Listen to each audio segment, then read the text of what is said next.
I never believed in superstitious things like the way people act on a full moon until I became a cop.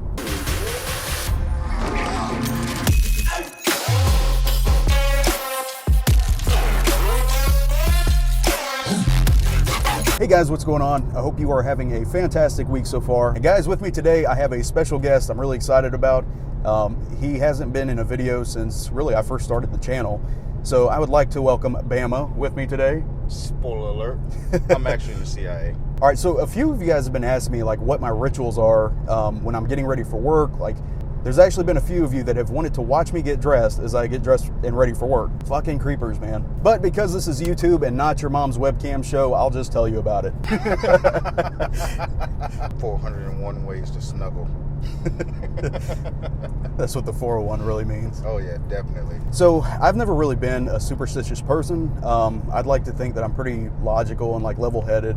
And for the most part, like I'm pretty skeptical too. Like I like things to be proven to me before I choose to believe them. What do you think? Are you pretty superstitious?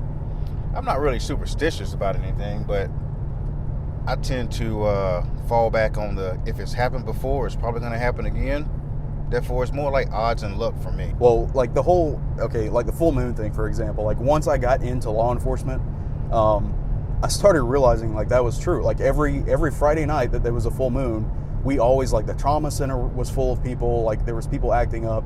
Have you noticed any sort of like change as far as the moon cycle and the types of calls that we get? On nights the moon is full, those are the nights that I work the most. A lot of crazy shit happens when there's a full moon. Half the time I don't even realize the moon is full until dumb shit starts happening. Now, I can't speak for all cops, but me personally, like I have different like rituals and like things that I do. I guess it's more of a routine than I guess a ritual. I don't know. When I picture a ritual, I picture like people praying over dead bodies and stuff. But like whenever I'm getting ready for work, for example, there's like a very certain way of doing things. And if I don't do it in that exact way, like it throws the whole night off for me. You know, you sound like an episode of Mr. Monk. I'll tell you one of the things that I feel that happens a lot. A lot of bad shit happens in threes. If you get a dead body or a fatality wreck or someone that just wants to run down the fucking road butt naked, stoked out on damn Xanax and Spice, it's probably going to happen 2 more times within that week. Turn, bitch. Okay, so let me ask you this then. You're sitting in briefing. I take that back. You're out of briefing. 6 hours into your shift. That one fucking rookie, you know, the new guy we have every other week that comes in, says that one word that begins with that one letter. Oh, yeah. That's a good point. I didn't even think about that. Yeah. Okay, so for those of you that are not in law enforcement, well, for those of you that are in law enforcement, you'll understand exactly what we're talking about. So it is kind of a very widely known thing. Whenever you are on duty, never, ever, ever say it's quiet. The moment you say it's quiet, shit's going to explode off the radar. And it never fails, kind of like Bama just said. Like, we always have that one rookie that's like, hey guys, it's really quiet tonight. Like, dude, are you fucking serious? Now I'm going to have like 4 or 5 reports of stupid shit. Well, yeah, because majority of the time, the person who says it is not the one who's falling back on all the reports and paperwork from it. It'll be the person in like the quietest part of the city, like the calmest, nicest part. He's like, I hope it's really quiet for you guys tonight. But like whenever I get ready for work, I have a certain like array of things that I have to follow. Okay, so once I'm out of the shower, usually I put on socks, boxers, and an undershirt first. Second, I have to put on my work pants, then I put on my work shoes. Then I put on my vest, I put on my uniform shirt, and it's like a struggle to align the vest so that it's not like riding up into my neck. So after everything's on, like usually by this time my girlfriend's in the room and she's laying down and we're talking and joking and stuff back and forth. And we have this like ritual where she has to get the radio out of the holder and she puts it on the belt and then clips it on the shoulder. Well, she gives like a rub on my back and then 2 pats. And it's really weird because if she gives 1 pat or 3 pats, we have to do it all over again. It has to be a quick rub, 2 pats, and then stop. And usually after that, like I'll put on my body cam and I head out the door.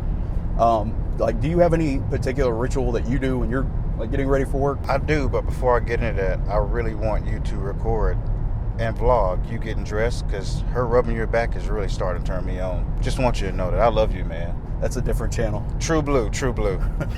One of my only rituals that I do when I put on my uniform, and I know it sounds so southern, I have to wear an Alabama shirt on top of my vest. That doesn't surprise me. I don't care what I do. I don't care what I have planned. I can be going to a funeral, but I guarantee you somewhere on my body is going to be an insignia with an A, Roll Tide, and of course, naturally, the elephant trunk. I was going to go a different way with that, but we'll leave it alone. Once I leave the house, I can already determine how bad my night's going to be, or should I say busy, because there comes a point in time when I will stop 5 cars before I get half a mile down the road, and I already know, well, let's go ahead and start pre-filling out some citation books, because I already know it's going to be a long night, and how many people are probably going to go to jail. And guys, I know I really haven't talked about like what BAMA does. So his sole job is DUIs and citations. So by him saying that he's stopping all these people, it's not just for the hell of it. Like, that's his job. He's a drug recognition expert and a DUI specialist. So that's like his whole thing, is to get intoxicated people off the road. If I hit like every red light on the way to the station, I already know it's going to be a shitty night. And I think that's part of why I love night shift so much, is because I don't have to worry about the traffic, and I don't have to worry about lights and stuff like that, because most of them are green in the main areas. So yeah, if I'm on my way to work and I hit like 4 of the 4 red lights on the way there, I already know it's going to be a shitty night. Well, now, when you say shitty, are you saying shitty as in a busy night or a slow night? Because for me, a shitty night would be not stopping any cars. That would be a bad night for me, because as you described earlier, that is my intention. That is my job, to take these people off the road. And if I can't find anyone to take off the road, then I'm having a shitty night. But on the flip side of that, a shitty night with patrol would be the opposite of what my shitty night is. Okay, yeah, that's a good point. See, I mean, you've been doing this long enough. You understand that with patrol, no news is good news. And I know there's going to be some of you that are watching that are like, oh, okay, I knew it. I knew cops were just out there to try to take people to jail. And that's not what we're getting at. What we're getting at is he's trying to take intoxicated people off the road. Okay, so it's not just about how many tickets he can get out. He doesn't have a quota or anything like that, but it's just getting, like I said, impaired individuals off the road. That is his sole intention. That's his whole job, is doing that. But I will tell you one thing that I have to do before and after work.